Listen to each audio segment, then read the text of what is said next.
মুছলমান যুৱতীক এখন হাত দান কৰিলে হিন্দু পৰিয়ালে 9 বছৰীয়া যুৱতীৰ সোঁহাত আনি লগোৱা হ'ল 16 বছৰীয়া যুৱতীৰ হাতত হিন্দু পৰিয়ালৰ 9 বছৰীয়া যুৱতীৰ আকস্মিক মৃত্যুৰ পিছত কন্যাগৰাকীৰ পৰিয়ালৰ সিদ্ধান্ত অনুসৰি সোঁহাত আনি লগোৱা হয় মুছলমান যুৱতীগৰাকীৰ শৰীৰত এই ঘটনাৰ পিছত সমগ্ৰ বিশ্বত লাগিল হাহাকাৰ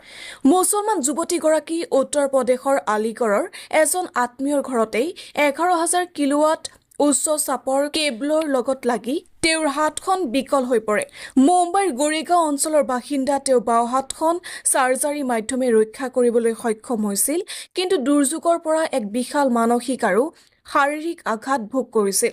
2 বছৰ পাছত গুজৰাটৰ ভলছাডৰ এজন চতুৰ্থ শ্ৰেণীৰ ছাত্ৰীৰ স্বাস্থ্যৰ অৱস্থাৰ অৱনতি ঘটিছিল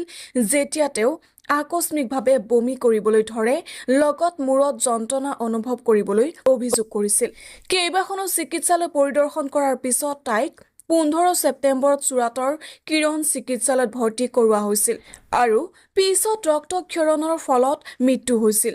এই ঘটনাটোৱে সকলোকে স্তম্ভিত কৰি তুলিছিল ইয়াৰ পিছত হিন্দু যুৱতীৰ পৰিয়ালৰ অনুৰোধ কৰাৰ পাছত হিন্দু যুৱতীৰ এখন হাত পৰিয়ালৰ সিদ্ধান্তত লগোৱা হয় মুছলমান যুৱতীগৰাকীৰ হাতত news desk report any first